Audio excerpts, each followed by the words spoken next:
और फिर हमने खुदा का पिछले संडे जो बीत चुका है, पिछले संडे हमने देखा था कि हमने कौन सी प्रार्थना करनी है, विश्वास की प्रार्थना, संदेह नहीं करना। जब हमने प्रार्थना करनी है तो कोई संदेह नहीं करना और विश्वास से प्रार्थना करनी है। और विश्वास से जो कुछ तुम प्रभु यीशु मसीह के नाम से मांगोगे वो तुम्हें मिलेगा। हालेलुया। और उसके बाद हमने एक बात ये भी बताई थी कि जो संदेह करने वाला मनुष्य है वो उस मनुष्य के समान है जो समुद्र की लहरों के समान है, जो उछलती रहती है। तो ये बताया था। आज जो हम देखेंगे, आज भी प्रार्थना का ही विषय है। तो आज का जो टॉपिक है वो है गुप्त प्रार्थना, एकांत की प्रार्थना, कोठड़ी की प्रार्थना। और ये देखेंगे कि ये कोठड़ी की प्रार्थना कौन सी होती है और कैसे करनी चाहिए, आज हम ये सीखेंगे। हालेलुया। और मैं बहुत सालों से ये कलाम लोगों को सुना रही हूँ, कोठड़ी का कलाम, एकांत की प्रार्थना का कलाम। और मैं सच में कहती हूँ कि जिसने एकांत की प्रार्थना की है ना, तो जिसने, मैं बताऊंगी ना जो कलाम में लिखा है, तो जिसने ऐसे प्रार्थना की है ना उसने आशीष पाई है। और मैंने नहीं अकेली ने पाई, मेरे साथ बहुत सारे लोग थे, उन्होंने भी आशीष पाई है।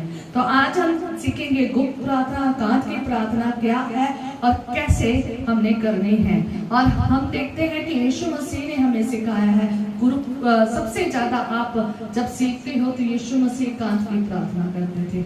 यीशु मसीह गुप्त प्रार्थना, कई बार आपने उन्हें देखा होगा कि वो अकेले एक जगह पर चले जाते थे, पहाड़ों पर, गतसमनी बाग में, और वहां पर वो एकांत की प्रार्थना करते थे। वो चेलों से भी अलग हो जाते थे, वो सारी भीड़ से भी अलग हो जाते थे, एकांत में जाकर क्या करते थे, प्रार्थना करते थे। और आज हम और भी कई विषयों में से सीखेंगे और हम पढ़ेंगे मत्ती रसूल की अंजील 6 बाब उसकी 6 आयत। और खुदावंद यीशु मसीह के मुख के शब्द है जो हमें सिखाते हैं। पढ़े एक जना। हालेलुया। परंतु जब तू प्रार्थना करे हाँ। तो अपनी कोठरी में जा और द्वार बंद करके अपने पिता से जो गुप्त में है प्रार्थना कर। तब तेरा पिता जो गुप्त में देखता है तुझे प्रतिफल देगा। हालेलुया। हालेलुया। क्या देगा? प्रतिफल देगा। और हम देखेंगे क्या लिखा है परमेश्वर के वचन में। फर्स्ट लाइन पढ़े। हालेलुया। परंतु जब तू प्रार्थना करे, प्रभु यीशु मसीह ने कहा कि जब तू प्रार्थना करे, क्या करे? जब तू प्रार्थना करे, कहाँ जा? तो अपनी कोठरी में जा। अपनी कोठरी में जा। आगे? और द्वार बंद करके, और द्वार बंद करके अपने पिता से जो गुप्त में है प्रार्थना कर। अपने पिता से जो गुप्त में है क्या करे? प्रार्थना करे। ठीक है। तो हमने अपने पिता से कैसे गुप्त में प्रार्थना करनी है और आज हम सीखेंगे कि कोठरी की प्रार्थना क्या है और द्वार बंद कौन से करने हैं और कैसे हमने कैसे कौन से गुप्त बातें हैं जो हम परमेश्वर से करते हैं। और आज हम पहले जो सबसे पहले हम सीखेंगे वो है जो प्रभु यीशु मसीह ने कहा कि अपने कोठरी में जा। कोठरी में जा, ये वो एक स्थान है जहाँ सिर्फ आप और कौन है? पिता। कौन? पिता है और कौन है? आप। ये कोठरी वो जगह है कि प्रार्थना वो प्रार्थना है जहाँ सिर्फ और सिर्फ आप और पिता है, जहाँ कोई और दूसरा, तीसरा, चौथा, पंजवा नहीं है। हालेलुया। जहाँ सिर्फ आप और पिता है। ये एक गुप्त प्रार्थना है, एकांत की प्रार्थना है और यहाँ पर ये बहुत ही खास प्रार्थना है, जो आपकी बहुत खास प्रार्थना है, जो आप किसी के सामने नहीं करना चाहते, जो आप किसी के सामने नहीं करना चाहते, जो आप किसी और को बताना नहीं चाहते, जो वो प्रार्थना किसके सामने करते हैं? खुदा के सामने। कई प्रार्थना होती है कि हम सब मिलकर करते हैं, है ना? सारी कलीसिया मिलके करते हैं और जा सारा परिवार मिलकर करते हैं, है ना। पर लेकिन जो एकांत की प्रार्थना है, जो गुप्त प्रार्थना है, उसमें कोई भी नहीं होता। और ये प्रार्थना जो है ना, हमने अकेले में ही करते हैं और इसमें ना तो कोई घर का, ना कोई बाहर का, ना कोई और पर्सन इसमें इन्वॉल्व हो। ये जो गुप्त प्रार्थना है, जो आप सिर्फ और सिर्फ पिता के कान में ही कहना चाहते हैं। किसके कान में? पिता के कान में, और किसी के कानों में नहीं, और किसी को सुनाना नहीं चाहते। सिर्फ आप किसको सुनाना चाहते हैं?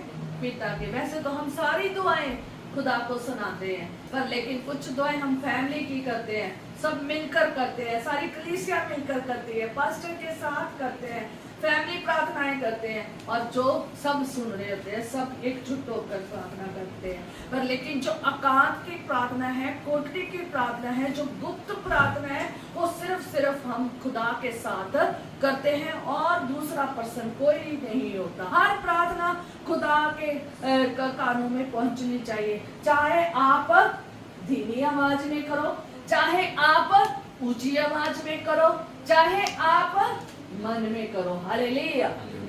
अब मन में किसने प्रार्थना की थी? ठीक है, बहुत बार बताया भी है मैंने। ठीक है, कौन था मन में जिसने प्रार्थना की थी? उसकी सुनी। खुदा गुप्त भी सुनता है, खुदा ऊंची आवाज में भी सुनता है। हालेलुया। हर एक का समय है, हमने उसको उसके समय से हिसाब से प्रार्थना करनी है। और हन्ना जो थी ना, हन्ना खुदा के मंदिर में गई, लोगों से परेशान होकर कहाँ चली गई? मंदिर में। उसके मुंह में कोई आवाज नहीं थी, उसके मुंह में आवाज नहीं निकल रही थी, पर वो मन ही मन क्या कर रही थी? प्रार्थना कर रही थी। मन ही मन प्रार्थना कर रही थी, रो रो कर प्रार्थना कर रही थी, और खुदा ने उसकी आवाज को क्या किया? उत्तर दिया। हालेलुया। ऐसी प्रार्थनाएं होती हैं जो किसी के साथ नहीं, चाहे आपका जीवन साथी हो, चाहे आपका पास्टर हो, चाहे कोई और क्यों ना हो, वो सिर्फ और सिर्फ प्रार्थना किस में होती है? खुदा में और आप में होती है। हालेलुया। तो इसलिए जो कोठरी की प्रार्थना है, ये एक वो स्थान है जहाँ पर आप खुदा से उसके कान में अपने दिल की बात बताते हैं। हालेलुया। हालेलुया। और द्वार बंद करना सीखेंगे कि द्वार खुदा के वचन में लिखा है कि आगे कि द्वार क्या कर? बंद कर। अब द्वार कौन से बंद करने हैं? कौन से ऐसे द्वार हैं जो खुले हुए हैं, जो हमारी बात, जो हमारी खुदा के साथ बातचीत नहीं होने देते? कौन से ऐसे द्वार हैं जो हमारी बातचीत खुदा से नहीं होने देते? और द्वार जो है ना, हमने अपने सारे क्या करने हैं? बंद करने हैं। जो द्वार है ना, वो आसपास के सारे बंद करने हैं। ये द्वार वो द्वार है जो आप में और पिता में प्रार्थना नहीं करने देते। तो ये द्वार वो द्वार है जो आपके ध्यान को क्या करते हैं? भटकाते हैं। जो आपके ध्यान को भटकाए, वो द्वार हमने क्या कर लेने हैं? बंद कर लेने हैं। जो हमारी स्तुति, जो हमारी बातचीत खुदा से नहीं होने देते, ठीक है, वो सारे द्वार हमने क्या कर लेने हैं? बंद कर लेने हैं। जो डिस्टर्बेंस क्रिएट करते हैं, ठीक है, जो रास्ते में आपके आते हैं, आपकी दुआ को बचाने में, जो आपकी दुआ करने के रास्ते में आते हैं, वो सारे द्वार बंद कर लेने हैं। ठीक है, दुआ के समय में आप एक तरफ होने चाहिए। जब हम दुआ करें ना, ध्यान रखें, जब भी हम दुआ करें, हमारी लीनता परमेश्वर के साथ जुड़नी चाहिए। हम उसे अपनी बात खुदा को बतानी चाहिए। पर लेकिन कुछ ऐसे द्वार हैं जो हमेशा हमारे दिमाग में खुले रहते हैं, जो हमारी जिंदगी में हमेशा खुले रहते हैं, जिसकी वजह से हमारी दुआ खुदा तक पहुंचती नहीं है। सो आज हम देखेंगे जो द्वार है ना, वो कौन कौन से हैं जो हमारी जिंदगी में डिस्टर्बेंस क्रिएट कर रहे हैं, प्रॉब्लम क्रिएट कर रहे हैं, और खुदा तक आवाज को पहुंचा नहीं रहे हैं। चाहे हम कोठरी में बैठे हैं, चाहे हम गुप्त में बैठे हैं, चाहे किसी के साथ बैठे हैं, चाहे कहीं पर भी बैठे हैं, अगर ये द्वार खुले हैं, हमारी दुआ खुदा के पास नहीं पहुंचेगी। और ये द्वार हम देखेंगे संसार और संसार की बातें, ठीक है, संसार और संसार की बातें, संसार की अभिलाषाएं, आंखों की अभिलाषाएं, शारीरिक अभिलाषाएं, इतनी ज्यादा लोगों की अभिलाषाएं हैं, इतनी ज्यादा संसार की अभिलाषाएं हैं, इतनी संसार की बातें हैं ना, वो हमें खुदा के साथ जुड़ने नहीं देती। और जिसने इन चीजों के ऊपर कंट्रोल पा लिया ना, तो वो ही आगे खुदा के साथ उसका मस्तिष्क जो है ना वो जुड़ सकता है। जो ध्यान है ना वो खुदा के साथ क्या हो सकता है, जुड़ सकता है। इसलिए ये जो द्वार है ना, जो संसार का, ठीक है, जो संसारिक द्वार है, ये सबसे पहले क्या करना है, बंद करना है। शारीरिक द्वार, शारीरिक अभिलाषाओं का द्वार, आंखों की अभिलाषाओं का द्वार हमने क्या करना है, बंद करना है, ताकि हमारा ध्यान किसकी तरफ लगे, खुदा की तरफ लगे।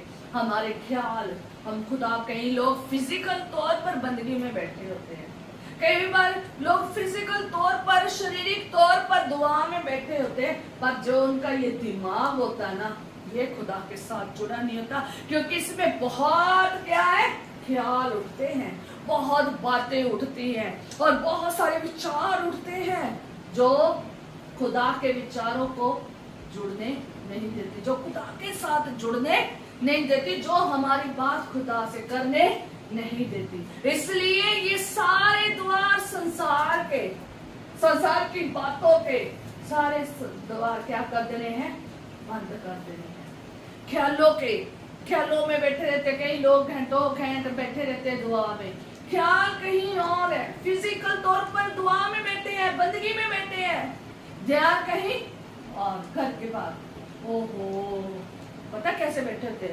आज मैं बहुत सारे कलीसिया में लोगों को देखती हूँ, चर्च में आ जाते हैं और चर्च में आकर क्या करते हैं, इधर देख लिया, उधर देख लिया, दीवारों को देख लिया, लोगों को देख लिया, आते हुए लोगों को, जाते हुए लोगों को, बच्चों को देख लिया, बच्चों में ही खोए रहते हैं।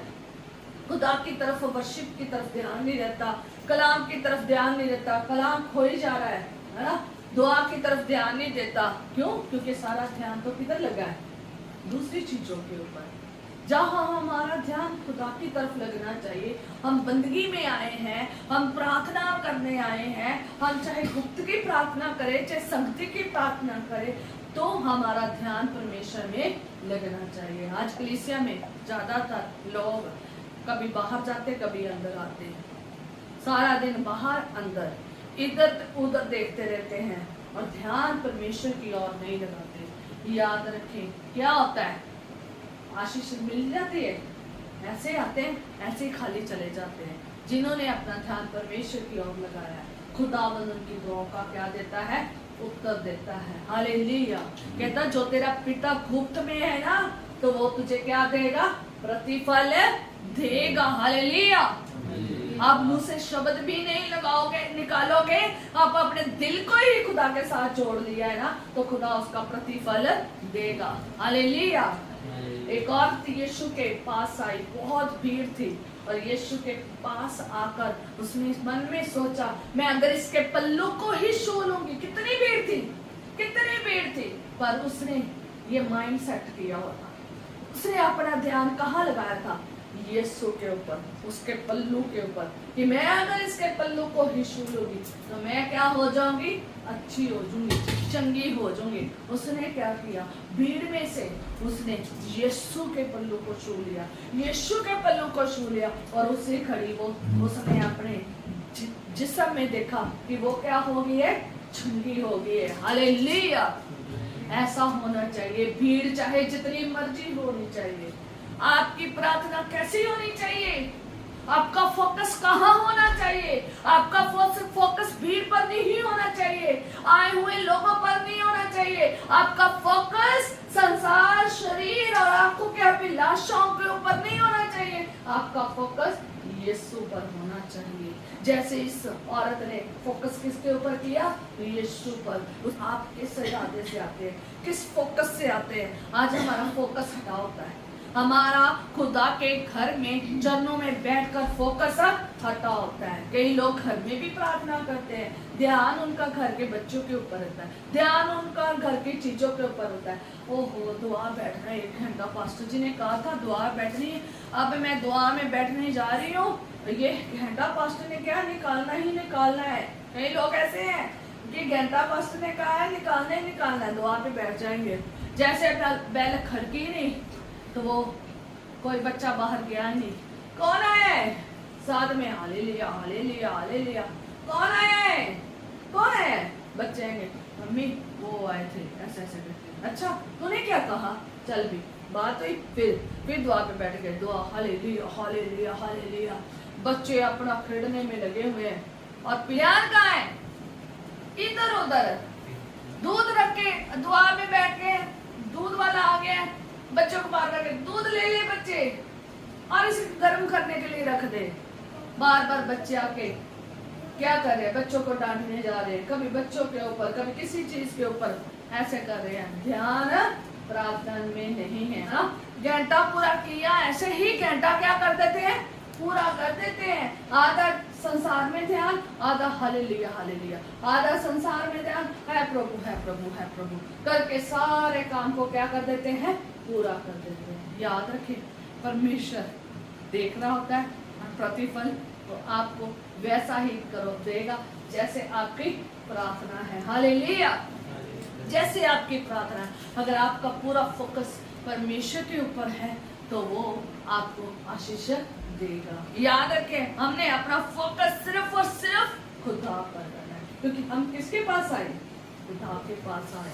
हम किसी इंसान के पास नहीं आए, हम खुदा के पास आए। हमने अपना फोकस पूरा का पूरा यीशु पर, पूरा का पूरा खुदा पर करना है, जहां से हमें आशीषें मिलनी है। इसलिए कई लोग अपने प्रार्थना में तो बैठ जाते हैं, चाहे घर में चाहे चर्च में, ख्याल कहाँ के होते हैं, पीछे के। इतने बजे प्रार्थना खत्म होनी है, 1 बजे, और 1 बजे जाते ही मैंने जाना है बाजार में और जाकर खाना खाना है ये वाला। आज हमने जाकर कहाँ जाना, घूमने जाना है ना। आज हमने जाकर कपड़े धोने, औरतों को क्या होता है, जाना है आज कपड़े धोने हैं, कल वर्दियां पहननी है स्कूल में बच्चों ने, है ना। ऐसे ख्याल होते हैं, आज हमने वहां जाना, आज हमने यहाँ करना, आज हमने घर जाकर ये करना। घर के काम छोड़कर जो आए ना उसके ही ख्यालों में रहते हैं, घूमने के ही ख्यालों में, चीजों को पाने संसार के ख्यालों में रहते हैं। पर जो इस टाइम खुदा के चरणों में बैठे ना, वो ख्याल पता ही नहीं है कौन से गीत गाए जा रहे, कभी गा लेते हैं, कभी बंद कर लेते, कभी गा लेते। ऐसा हमने चलना नहीं है। जब हमने खुदा के चरणों में आना है, चाहे आप संगति की प्रार्थना करें, चाहे एकांत की प्रार्थना करें, तो याद रखें सारे द्वारों को क्या कर देना है, बंद। गुप्त दुआ में तो हम परिवार के द्वार को भी क्या कर देते हैं, बंद कर देते हैं। गुप्त प्रार्थना में, एकांत की प्रार्थना में हम परिवार का द्वार भी बंद कर देते हैं। अपनी बीवी हो, चाहे बच्चे हो, चाहे माँ बाप हो, वो भी द्वार क्या कर देते हैं, बंद कर देते हैं कि वो भी मेरे लिए डिस्टर्बेंस क्रिएट ना करे, वो भी मेरे ध्यान को ना भटकाए। मेरी दुआ सिर्फ और सिर्फ खुदा के कानों में पहुंचे और बचाने के लिए एकांत में हम खुदा के पास चले जाते हैं। मैं आपको बाइबल में से दिखाऊंगी कैसे हमने अपनी एकांत की प्रार्थना करनी है और कैसे हमने आशीषों को पाना है। हालेलुया। सब चीजें से फ्री होकर खुदा के पास जाएं, सारी चीजों से फ्री होकर, चाहे संसार की है, चाहे शरीर की है, चाहे आंखों की है, चाहे ख्याल है, चाहे विचार है, चाहे परिवार है, चाहे पैसा है, चाहे धन दौलत है, चाहे बीमारी है, चाहे परेशानी है, चाहे टेंशन है, चाहे बोझ है, चाहे दर्द है, चाहे पीड़ा है, इन सब से फ्री होकर किसके चरणों में जाए, खुदा में जाए। और फोकस सिर्फ और सिर्फ आपका किसके पास साथ हो, खुदा के साथ हो। ये सारे द्वार आपने क्या कर देने हैं, बंद कर देने हैं। मैं बताऊंगी दर्द में प्रार्थना, आज जो सीखोगे ना, दर्द में भी नस के ऊपर नस चढ़ गई थी, फिर भी दुआ की उसने, हालेलुया। और ताकि आप ऐसे गुप्त प्रार्थना करें सारे सारे द्वारों को बंद करें और गुप्त प्रार्थना करें। हम खुदा के कलाम में हम याकूब से सीखेंगे कि कैसे कोठरी में जाना है और कैसे द्वार बंद करना है और कैसे एकांत की प्रार्थना करनी है और खुदा से कैसे आशीष पानी है। पढ़ेंगे उत्पत्ति उसका 32 और उसकी 22 में, ठीक है। उत्पत्ति जेनेसिस चैप्टर 32 और वर्स 22, हालेलुया। उसमें से हम सीखेंगे याकूब का मल युद्ध। उसी रात वह उठा और अपनी दोनों स्त्रियों और दोनों दासियों और 11 लड़कों के संग लेकर गाट से यब्बोक नदी के पार उतर गया। हालेलुया। याकूब ने उसी रात को उठा और क्या किया, अपनी दोनों पत्नियों, पहली पत्नी का नाम था लिया और दूसरी का नाम था रेचल। इंग्लिश में क्या कहते हैं, रेचल। लिया और रेचल, ठीक है। लिया और रेचल दोनों इसकी बीवियां थी और 2 इसकी दासियां थी और दोनों दासियां से भी बच्चे थे और दोनों दासियां जो थी ना, एक दासी लिया की थी और एक दासी रेचल की थी। और ये दोनों दासियों का नाम, इसकी और भी बहुत सारे दासियां थे और बहुत सारे माल डंगर थे, पर लेकिन ये 2 दासियों का नाम इसलिए आया क्योंकि इन दोनों दासियों से भी बच्चे थे, ठीक है। तो दोनों स्त्रियां, दोनों दासियां और 11 लड़के। और आगे पढ़ेंगे। उसने उन्हें उस नदी के पार हाँ। उतार दिया, वरन अपना सब कुछ पार उतार दिया। चौथी बात क्या थी कि उसने अपना सब कुछ क्या कर दिया, उस नदी के पार उतार दिया, ठीक है। आगे 24। याकूब आप अकेला रह गया। तब कोई पुरुष आकर पौ फटने तक उससे मल्ल युद्ध करता रहा। हाँ, पढ़ दीजिए। जब उसने देखा कि मैं याकूब पर प्रबल नहीं होता, तब उसकी जाप की नस को छुआ और याकूब की जाप की नस उससे मल्ल युद्ध करते चढ़ गई। तब उसने कहा, मुझे जाने दे, क्योंकि भोर होने वाला है। याकूब ने कहा, जब तक तुम मुझे आशीर्वाद ना दे तब तक मैं तुझे जाने ना दूंगा।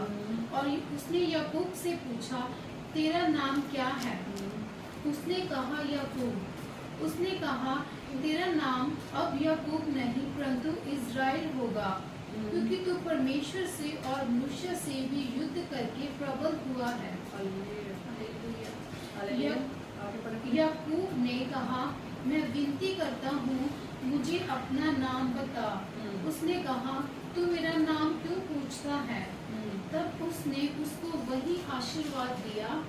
तब याकूब ने यह कहकर उस स्थान का नाम पनीएल रखा, क्योंकि परमेश्वर को आमने सामने देखने पर भी मेरा प्राण बच गया है। हालेलुया। हालेलुया। याकूब से मैंने कहा कि हम सीखेंगे। याकूब ने जो फर्स्ट काम किया था, क्या किया था कि जब रात हुई तो वो उठा और उसने सबसे पहले सही समय का वेट किया कि उसने कब मलयुद्ध करना है। मलयुद्ध मीन्स प्रार्थना करनी है। हालेलुया। कब प्रार्थना करनी है? सबसे पहले उसने समय को देखा। उसने कौन सा समय चूज किया? रात का। पढ़ते जाए साथ साथ। अब आपने साथ साथ अपने आप ही ध्यान देना है। मैंने बोलना है, आपने टैली करना है, ठीक है। तो सबसे पहले रात का समय था, उसने रात का समय क्या किया? चूज किया। किसके लिए? मल युद्ध करने के लिए। और दूसरा काम उसने क्या किया कि उसने अपने आप को एकांत किया। कैसे एकांत किया? कि उसने अपना परिवार, दोनों बीवियों को, दोनों दासियों को और 11 बच्चों को, साथ में जो कुछ उसका था वो सब कुछ नदी के पार उतार दिया। सब कुछ जो संसारिक चीजें थी ना, चाहे बच्चे थे, चाहे बीवियां थी, चाहे दासियां थी, चाहे माल डंगर थे, जो भी वो अपने मामा लबान के पास से लाया था ना, वो सब क्या कर दी? उसने क्या कर दी? उतार दी। सबको अपने आप से क्या कर दिया, अलग कर दिया। आप क्या रह गया, अकेला रह गया। पढ़ लीजिए 24 में लिखा है कि याकूब आप अकेला रह गया, तब कोई पुरुष आकर वो फुटने तक उससे मल युद्ध करता रहा। हालेलुया। अकेला रह गया, एकांत हो गया, उसने अपने आप को एकांत किया, कोठरी तैयार की। ये होती है कोठरी। ये क्या होती है, कोठरी। ऐसे कोठरी तैयार की जाती है, अपने आप को एकांत कर देना अपने परिवार से। उसने परमानेंट नहीं एकांत किया था, परमानेंट किया था नहीं, टेम्परेरी, कुछ समय के लिए। जब उसने क्या करनी थी, प्रार्थना करनी थी, जब उसने मल युद्ध करना था, ठीक है, तो उसने अपने आप को कुछ समय के लिए अपने परिवार से क्या कर लिया, दूर कर लिया। परिवार को दूर कर लिया, हर चीज जो उसके साथ जुड़ी थी उनसे क्या हो गया, अलग हो गया। किसके पास गया, अकेला रह गया। क्या हुआ, अकेला रह गया, बैठ गया। अब किसके साथ मल युद्ध हो रहा है, एक पुरुष के साथ। और उसने अपना फोकस संसारिक चीजों के ऊपर नहीं लगाया, उसने अपना फोकस खुदा के ऊपर लाया। उसे पता था उसकी बीवियां डिस्टर्ब कर सकती हैं और उसके बच्चे डिस्टर्ब कर सकते हैं, यह चीज और ये माल डंगर डिस्टर्ब कर सकते हैं। उसने अपने आप को उनसे क्या कर दिया, दूर किया, ताकि उसका फोकस किसके ऊपर लगे, खुदा के ऊपर। एकांत में चला गया, अकेला रह गया और प्रार्थना करनी शुरू की। इसने यहाँ पर इसलिए नहीं अकेला रह गया था, इसने कोई और काम करना था। ये इसलिए अकेला रह गया था क्योंकि आज इसने कुछ सोच रखा था। आज क्या कर रखा था, कुछ सोचा था। आज वो कुछ चाहता था, आज वो चाहता था, वो उसे मिल भी गया। हालेलुया। उसने आज युद्ध करना था, किसी मनुष्य से नहीं। उसने किसी ऊपर मनुष्य के ऊपर फोकस नहीं करना था। उसके पास बहुत बड़ी आशीष थी, आज उसने उसके ऊपर फोकस नहीं करना था। आज किसके ऊपर फोकस करना था, खुदा के। आप जब याकूब के दर्शनों को देखोगे ना, खुदा उससे कितनी बात कर रहा है, मुझे बहुत अच्छी लग रही है, ठीक है।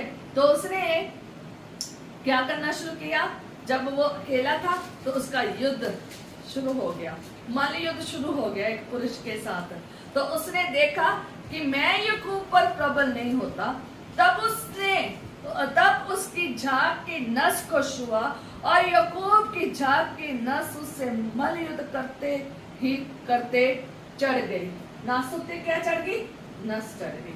अब आप देख लो, ये युद्ध कर रहा है, ये कोई मनुष्य से नहीं मल युद्ध कर रहा था, खुदा से मल युद्ध कर रहा था।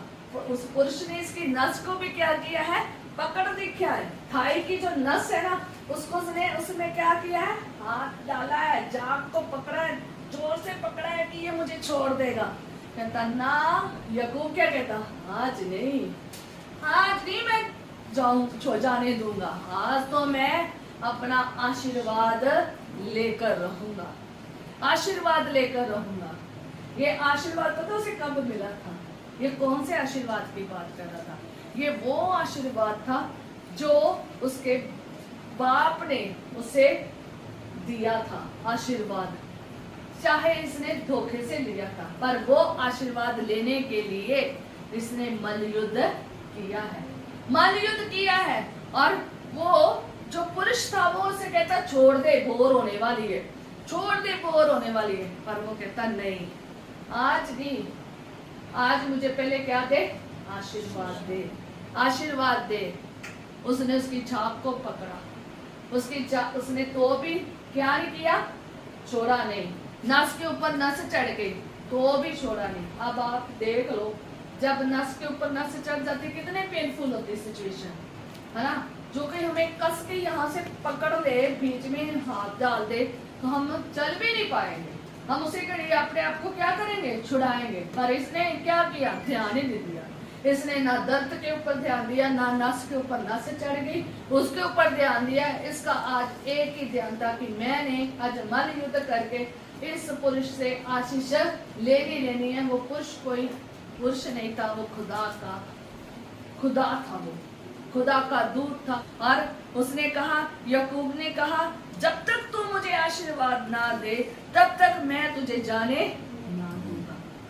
ऐसे आशीष ली जाती है, ऐसे युद्ध किया जाता है, ऐसे एकांत होना पड़ता है, ऐसे समय ढूंढना पड़ता है, एकांत होकर फोकस करना पड़ता है, युद्ध करना पड़ता है, ताकि हमारी आशीषें हमें क्या हो जाए, मिल जाए। हालेलुया। और उसने कहा तू अपना नाम बता, तेरा नाम क्या है? उसने कहा याकूब। उसने कहा आज से तेरा नाम याकूब नहीं होगा, तेरा नाम इस्राएल होगा। आज भी इस्राएल का नाम क्या है? जीवित है ना, जीवित, उसी के नाम से आज इस्राएल कौम है। Hallelujah, hallelujah. देखा कितनी बड़ी आशीष है। आप आशीष अगर पढ़नी है तो वहां पर कलाम में पढ़ सकते हैं, ठीक है। जो आशीष है ना वो खुदा के कलाम में पढ़ सकते हैं। और क्या हुआ? कहा परंतु इस्राएल होगा। क्यों? क्यों इस्राएल नाम रखा? क्योंकि तू परमेश्वर से और मनुष्य से भी युद्ध करके क्या हुआ है? प्रबल हुआ है, जीता है। तू मनुष्यों के साथ भी युद्ध किया, तू वहां से भी जीता है, और तूने परमेश्वर के साथ युद्ध किया, तू वहां पर भी जीता है। याकूब बहुत ही ज्यादा समझदार था, उसे आशीष लेने का ढंग आता था। याकूब ने कैसे आशीष ली थी ना, वो आप परमेश्वर के वचन में पढ़ सकते हैं। अगर सबसे पहले उसने अपने भाई का पहलौठा जो पन था ना वो ले लिया था। किसके बदले? एक दाल के कटोरे के बदले। वो लाल रंग की दाल बना रहा था। लाल रंग की दाल मतलब मसूर की दाल बना रहा था। और वो दाल बना रहा था, वो भूखा आया और आकर उसने उससे दाल मांगी। और वो बहुत ही ज्यादा चालाक था ये याकूब, और समझदार भी था। इसने चालाकी से बड़े उससे क्या ले ली? कटोरे, उस दाल के कटोरे बदले उसका क्या ले लिया था? जेठापन ले लिया था। और जो उसने ऐसे आशीष ली थी, अपने भाई से भी जीत गया। और दूसरा, जब उसके पिता इसहाक ने अपने बेटे एसाव को आशीष देनी थी, तब क्या उसने किया था? जैसे एसाव के रोए रोए थे वैसा उसने पहरावा पहन लिया, वैसे उसने खुशबू कर ली, क्योंकि जो इसहाक था उसको धुंधला दिखता था, और उसने वैसा सा ही बन के उसके सामने चला गया। आप पूरी कहानी पढ़ लेना, और मैं पूरी बात नहीं बताऊंगी। और जब वो चला गया तो उसने वो सारी आशीषें ले ली जो किसको मिलनी थी? एसाव को। एसाव को मिलनी थी वो सारी आशीषें, इसने क्या ले ली? अपने आप ले ली। और तीसरी आशीष उसने लबान से ली। आप लबान का भी पढ़ सकते हैं, ठीक है। लबान से भी उसने क्या ली? तीसरी आशीष उसने लबान से ली। जो लबान था इसका मामा था, वो भी जानता था जो मुझे आशीषें मिली है ना इतनी सारी, वो भी इस याकूब के जरिए से मिली है, याकूब की वजह से मिली है। और ये सारे आशीषों का बंटवारा करके अलग अलग हो गया। लबान अपने उधर रह गया और ये इधर रह गया। और परमेश्वर से भी युद्ध करके क्या हो गया? विजय पाली। हालेलुया। मनुष्यों से भी विजय पाली और परमेश्वर से भी क्या पाली? विजय पाली। इसलिए हमें जो है ना आशीषें जो लेनी है ना, ऐसे नहीं मिलती। हमें कई आशीषों के लिए कई आशीषें तो ऐसे मिल जाती है, पर वो आशीषें जो बड़े समय से हमारी रुकी पड़ी है, जो हमें मिल नहीं रही है, इसकी आशीष, ये वो आशीष थी जो इसके पिता ने दी थी, वो इसे मिल नहीं रही थी। वो आशीषों के लिए इसने युद्ध किया और इसको इसकी सारी आशीषें क्या मिल गई? आशीर्वाद क्या हो गया? मिल गया इसको। जब आप ऐसे प्रार्थना याकूब की तरह करेंगे, हालेलुया। ये होती है कोठड़ी, ये होती है गुप्त वाह, ये होती है कांत की प्रार्थना। ऐसे खुदा से बरकत ली जाती है। Hallelujah, hallelujah. आज हम मसीह बरकत तो लेना चाहते हैं, बरकत तो लेना चाहते हैं, पर लेकिन अपने परिवार से कुछ समय के लिए अलग नहीं होना चाहते, अपने बेड से कुछ समय अलग नहीं होना चाहते, अपने मोबाइल से अलग नहीं होना चाहते, हम मोबाइल से अलग नहीं होना चाहते, थोड़ी देर के लिए अलग भी नहीं होना चाहते, परमानेंट। इसने अपना परिवार नहीं छोड़ा, जैसे आशीष ली, ये बाद में अपने परिवार के साथ जाके मिल गया, ठीक है। और इसने ऐसे आशीष ली है।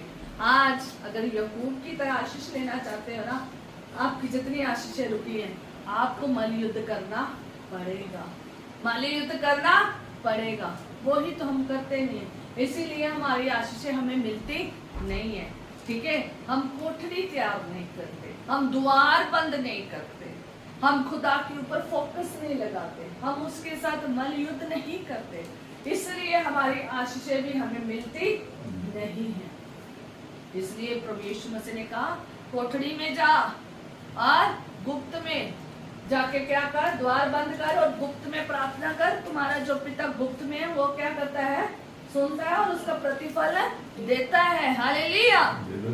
प्रतिफल पाना चाहते हैं, आज हम सब प्रतिफल पाना चाहते हैं, आशीषें पाना चाहते हैं, पर कोठरी नहीं तैयार करते, द्वार नहीं बंद करते, द्वार बंद नहीं करते तो आशीष भी नहीं है। गुप्त प्रार्थनाएं खुदा के साथ नहीं रखते, तो ये प्रार्थना हमारी प्रतिफल हमें मिलता भी नहीं है। और हम देखेंगे गतसमनी में प्रार्थना, वो भी एकांत की प्रार्थना कौन कर रहे थे, यीशु मसीह। यीशु मसीह की भी एक कोठरी थी, यीशु मसीह भी एकांत में प्रार्थना करने जाते थे, सारे द्वारों को बंद कर देते थे, जो द्वार डिस्टर्बेंस क्रिएट करते थे वो सारे द्वार क्या कर देते थे, बंद करते थे। 32, 26, उसके 36 और 46 आयत में जब आप वहां पर पढ़ते हो तो प्रभु यीशु मसीह भी गतसमनी बाग में गया, उसने भी वहां पर कोठरी में प्रार्थना की, द्वार बंद किया। क्यों? क्योंकि एक बहुत बड़े काम के लिए वो जा रहे थे, एक बहुत बड़ा प्याला पीने जा रहे थे, एक बहुत बड़ी कुर्बानी देने जा रहे थे, एक बड़े काम के लिए जा रहे थे। उसके लिए प्रार्थना करनी तो बहुत जरूरी थी, उसके लिए बात खुदा से करनी तो बहुत जरूरी थी, पिता से बात करनी बहुत जरूरी थी। और जब आप मत्ती के 26, उसके 36 और 46 में पढ़ते जाकर तो वहां पर वो पिता से गुप्त में बातें कर रहे हैं, वो पिता से बात कर रहे हैं। पहले वो उसने चेलों को साथ लिया, चेलों के साथ गया है, चेलों को कहा तुम यहीं ठहरो, तुम यहीं ठहरो, मैं आगे जाकर क्या करके आता हूँ, प्रार्थना करके आता हूँ। जब आप वहां पर जाते हैं तो वहां वो अपने चेलों को एक बात कहते हैं कि आज मेरा मन उदास है, आज मेरा मन व्याकुल है। आज यीशु मसीह वहां पर मन उदास और व्याकुल जरूर अपने चेलों को बता रहे हैं, पर जो गुप्त बात है ना वो उसने अपने चेलों को नहीं बताई, वो सिर्फ किसको बताई, खुदा को। उसने खुदा के आगे बात की। और जब वो वहां पर गया तो उसने अपने चेलों को कहा, जब वो यीशु मसीह प्रार्थना करने गया तो यीशु मसीह ने अपने चेलों को कहा तुम यहीं ठहरो रहो, तुम यहीं ठहरो, मेरे साथ जागते हो। उनको जागने के लिए कहा गया, उनको प्रार्थना करने के लिए कहा गया, पर लेकिन वो बार बार सो जाते, फिर वो उठाने जाता था, बार बार सो जाता, फिर उठाने, फिर सो जाना, फिर उठाना, फिर सो जाना। यीशु मसीह ने बार बार क्यों उठा रहे थे, क्यों प्रार्थना के लिए कह रहे थे, इसलिए उन्हें कह रहे थे कि तुम प्रार्थना करो, क्योंकि परीक्षा में ना पढ़ो। ठीक है, कि तुम परीक्षा में ना पढ़ो, इसलिए यीशु मसीह कह रहे जागते रहो, प्रार्थना करते रहो। उन्हें कह रहा था यही ठहरो, तुम भी प्रार्थना करो कि तुम परीक्षा में ना पढ़ो, जागते रहो। वो बार बार सो जाते थे, प्रार्थना बंद हो जाती थी। ठीक है, प्रार्थना बंद हो जाती थी, परीक्षा में पढ़ के किसी दिन चाहा तो खुदा के ये वचन में हम बयान करेंगे, तो परीक्षा में पढ़ गए, पर यीशु मसीह उस कुर्बानी को पूरा करके हटे। क्यों? क्यों किया? एकांत में बैठकर वो चेलों से अलग हो गया, चेलों को कहा तुम यहीं ठहरो। वो आगे गया, आगे जाके थोड़ा सा आगे गया, आगे जाके मुंह के बल गिर कर प्रार्थना की, मुंह के बल गिर कर प्रार्थना की। और यीशु मसीह बार बार एकांत में जाकर प्रार्थना कर रहा था, चेलों को भी बार बार आकर बोल रहा था, और बार बार जाकर 3 बार यीशु मसीह ने खुदा के आगे बात की, उस कटोरे के लिए खुदा के आगे बात की। आपको पता है, तो वहां पर एक फरिश्ता है, एक फरिश्ता है जो उसे सामर्थ्य दे रहा है। पसीना है ना जो खून की बूंदों के समान दिख रहा है। यीशु मसीह को जब आप एकांत में प्रार्थना करते हैं ना, तो ऐसे नजारों को देखते हैं। हालेलुया, जब आप प्रार्थना करते हैं एकांत में, तो ऐसे नजारे खुदावंद आपको दिखाता है, और जिस विषय के बारे में आप प्रार्थना करते हैं खुदा उसमें फतेह ही देता है। हालेलुया। जिस विषय के लिए यीशु मसीह इस कोठरी को तैयार किया, गुप्त में प्रार्थना की, आप वहां के नजारे को देख सकते हैं और आगे उस काम के लिए फतेह ही पाई। फतेह पाई, मौत के ऊपर फतेह पाई, और तीसरे दिन क्या हो गया? जी उठा। महासभा से लेकर जी उठने तक फतेह ही फतेह पाई। हालेलुया।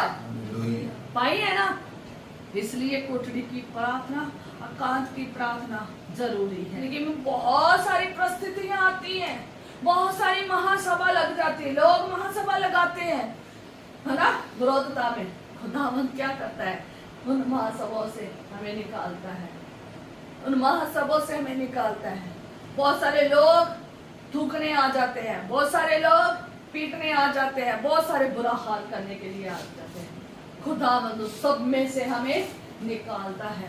इसलिए एकांत की प्रार्थना, गुप्त की प्रार्थना बहुत जरूरी है।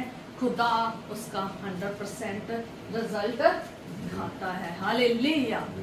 मूसा को देख लीजिए, जिन जिन लोगों ने आज तक प्रार्थनाएं की है, एकांत की प्रार्थना, सफलता मिली है, आशीर्वाद मिला है, बरकत मिली ही मिली है। हालेलुया। हालेलुया। इसलिए ये प्रार्थना बहुत जरूरी है। एक इंग्लिश मूवी है, मसीही मूवी, 2015 आई थिंक था, जब मेरी सिस्टर जो थे, अरुणा सिस्टर, इंग्लैंड से, वो वहाँ से आए थे हमें मिलने के लिए। तो तब हम कहीं और रहते थे, तो वहाँ पर उसने मुझे इंग्लिश मूवी रात को दिखाई। तो वो इंग्लिश मूवी जो थी ना, उसका मुझे अच्छे से तो नहीं नाम पता, पर लेकिन इतना पता है उसमें क्या था, वॉर रूम। ठीक है, तो उस मूवी में जो था, तो वहां पर कैसे वॉर रूम तैयार किया जाता था वो बताया गया। मैं हो सकते हैं आपको इस वीडियो में लिंक भी डाल दूं, ठीक है, तो आप देख लेना अगर मुझे मिला तो। ठीक है, वादा नहीं है। ठीक है, तो जब मैं वो मूवी देख रही थी ना, वॉर मूवी देख रही थी, उसमें मैंने देखा कि एक औरत कैसे, बहुत सारे मतलबी कैरेक्टर थे जो वॉर कर रहे थे। उन्होंने वॉर रूम बनाए हुए थे, छोटी सी जगह बनाई हुई थी जहाँ पर वो उसको वॉर रूम कहते थे, और वहाँ पर वो प्रार्थनाएं करते थे और वॉर को उन्होंने जीती है। ठीक है, जगह नहीं थी, और कैसे उन्होंने जगह बनाई आप उस वीडियो में देख सकते हैं। ठीक है, वॉर रूम, क्या कौन सा room? War room. War room मतलब है युद्ध का रूम, वो युद्ध का रूम जो वो नहीं है, दूसरे युद्ध नहीं, ये आत्मिक युद्ध का रूम। ठीक है, ये वो रूम था जहां पर प्रार्थना की जाती थी और युद्ध किया जाता था आशीषों को पाने के लिए। वहां पर एक छोटी सी स्टोरी मैं बता देती हूँ कि एक आदमी बहुत ही अमीर था, और उसके जो और उसकी वाइफ जो थी ना, उसे उसका हस्बैंड कहीं और जगह जाकर किसी और औरत के साथ रह रहा था। कैसे उसने वॉर की और कैसे उसने वॉर को रूम बनाया, और शायद उसने एक कब्र में ही वो रूम बनाया था। कब्र के साथ में जो छोटी सी कब्र का नहीं एरिया बना था, वहां पर उसने प्रार्थना की थी, और कैसे उसने वॉर को जीता, और कैसे उसका हस्बैंड उसके पास आ गया। हालेलुया। और उसमें बहुत सारे एक्टर्स बताए गए हैं जो अलग अलग काम कर रहे हैं। आपको बड़े साल हो गए मैं इस मूवी को देखे हुए तो। ठीक है, तो आपको भी अगर मिले तो आप देख सकते हैं वॉर रूम की मूवी। ठीक है, तो ये जो वॉर रूम की मूवी है, ये बताती है कैसे रूम तैयार किया जाता है, कैसे एक छोटी सी जगह में भी आप रूम तैयार करते हो, छोटी सी जगह पे भी कोठरी तैयार करते हो, और गुप्त में प्रार्थना करते हो, और खुदावंद कैसे सुनता है। हालेलुया। कैसे सुनता है? आपको भी कोठरी तैयार करनी पड़ेगी, आपको भी कोठरी तैयार करनी पड़ेगी, आपको भी वॉर रूम तैयार करना पड़ेगा जहां पर आप क्या करें? युद्ध करें और खुदा से बात करें और अपनी आशीषों को पा सके, चाहे वो रूहानी आशीषें हैं, चाहे वो जिस्मानी आशीषें हैं। हालेलुया। हर आशीष के लिए प्रार्थना करें। तो जब मैं उस ग्रुप में जाती थी और जब भी मैंने उस ग्रुप को देखना, प्रार्थना करने जाना और जब भी ग्रुप में देखना, तो वो इतना पाखरू की भरपूरी में होती नहीं थी। पाखरू का मसा ही नहीं उन्हें मिला था, पाखरू का सामर्थ्य नहीं उन्हें मिली थी। और मैंने एक दिन खुदा से कहा, खुदा इनको पाखरू क्यों नहीं मिल रहा, क्योंकि हम इतनी प्रार्थना कर रहे हैं। सबसे पहले मैंने मुंह के बल गिर कर प्रार्थना करनी शुरू की, अकेले में रो रो के हंजुओं के साथ उन लोगों के लिए। और दूसरा मैंने उनको कहा कि अगर आप एकांत में जाकर अकेले होकर प्रार्थना करेंगे ना, तो समय भी उनको बताया, कोई भी समय ढूंढ लो जहां पर आपको कोई डिस्टरबेंस क्रिएट नहीं कर सकता।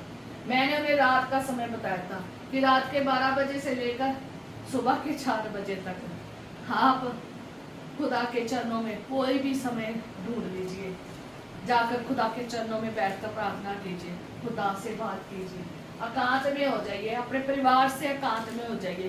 परमानेंट तो नहीं होना है, कुछ समय के लिए होना है, एकांत में कुछ समय के लिए। प्रार्थना के वक्त आप एकांत में खुदा के पास गुप्त में प्रार्थना करें। अभिलाषी हैं पाखरू के तो बात करें, खुदावंद आपको पाखरू देगा।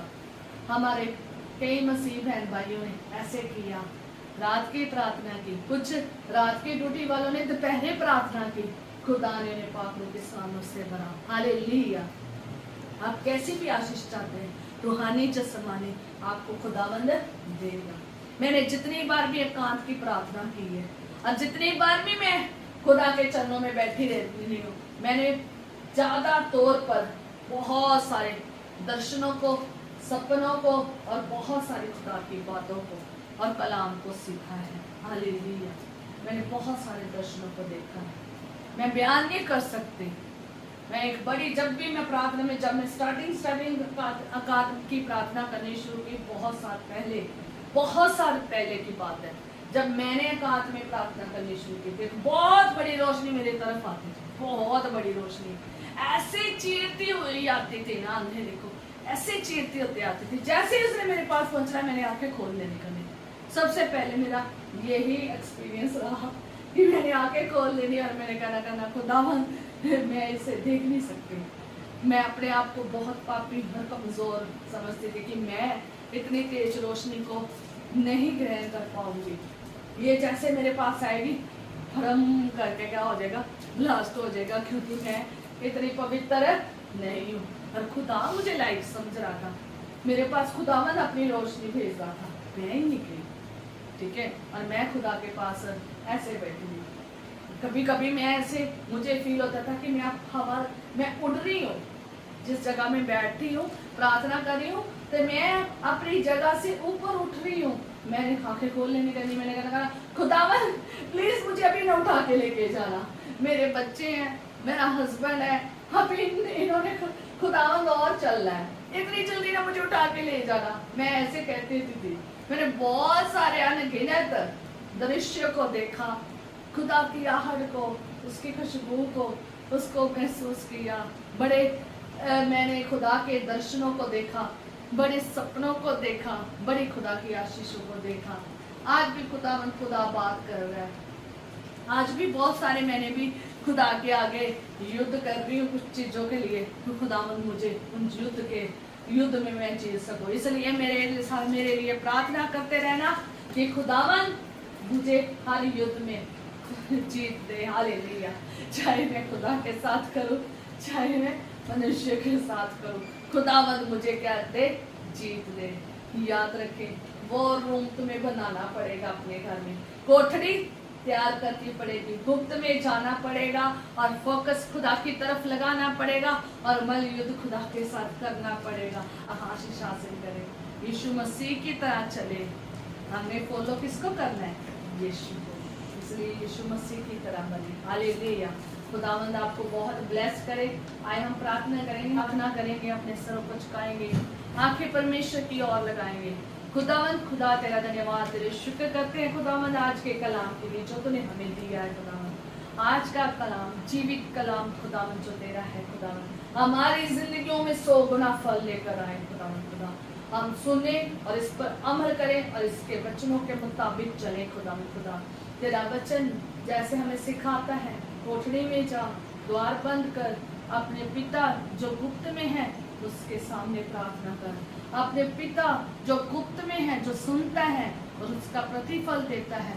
खुदावंद खुदा, तूने हमें ये प्रार्थना सिखाई है खुदावंद खुदा, कि कैसे कोठरी को तैयार करना है, कैसे गुप्त प्रार्थना करनी है, एकांत में जाना है, कैसे द्वार को बंद करना है, कैसे फोकस परमेश्वर की ओर लगाना है, और कैसे खुदा की ओर देखकर मलयुद्ध करके अपनी आशीष को पाना है। खुदावंद, मैं प्रार्थना करती हूँ याकूब की तरह खुदावंद खुदा, आज लोग आशीष पाने पाए, हन्ना की तरह आशीष पाने पाए। खुदावंद खुदा, अपने आप को एकांत करे खुदावंद, सीखे खुदावंद ये कोठरी की और गुप्त प्रार्थना और द्वारों को बंद करना सीखे खुदावंद, ताकि उनका फोकस आपकी तरफ लगे। खुदावंद खुदा, मैं प्रार्थना करती खुदावंद खुदा, जिन्होंने आज तक कभी कोठरी तैयार नहीं की है, जिन्होंने आज तक कोठरी बनाई नहीं है अपने घर में, वो बनाना शुरू करे, वो एकांत में प्रार्थना करनी शुरू करे और तेरे चरणों में आना शुरू करे। खुदावंद खुदा, और प्रार्थना करती हूँ जितने द्वार हमारी जिंदगी में इधर उधर आकर प्रभु राजा काम कर रहे हैं खुदावंद खुदा, और हम इनको खुदावंद खुदा तेरे नाम से प्रभु राजा इन द्वारों को बंद करते हैं और तेरे चरणों में आते हैं और तेरी ओर फोकस लगाते हैं। हमारे द्वार को सुन खुदावंद खुदा, प्रार्थना करते हैं हर एक को द्वार करना बंद सिखा मेरे यीशु नासरी। याकूब से सीखे खुदावंद, तेरे लोगों से सीखे खुदावंद, तेरे नबियों से सीखे खुदावंद खुदा, तेरे लोगों से सीखे खुदावंद, यीशु नासरी से सीखे खुदावंद खुदा, कैसे खुदावंद प्रार्थना करनी है खुदावंद, ताकि खुदावंद हमारी फतेही हो, हम आशीष ही पाए और कभी भी खुदावंद नाश ना हो। खुदावंद, हम प्रार्थना करते हैं सबको खुदावंद इस वचन के द्वारा आशीष देना खुदावंद खुदा, और बड़ी बरकत देना खुदावंद खुदा, 100 गुना फल लेकर आना खुदावंद। प्रभु तेरे हाथों में सुपुर्द करते हैं, जो कुछ मांगते हैं तेरे प्यारे जलाने मीठे नाम से मांगते हैं, आमीन।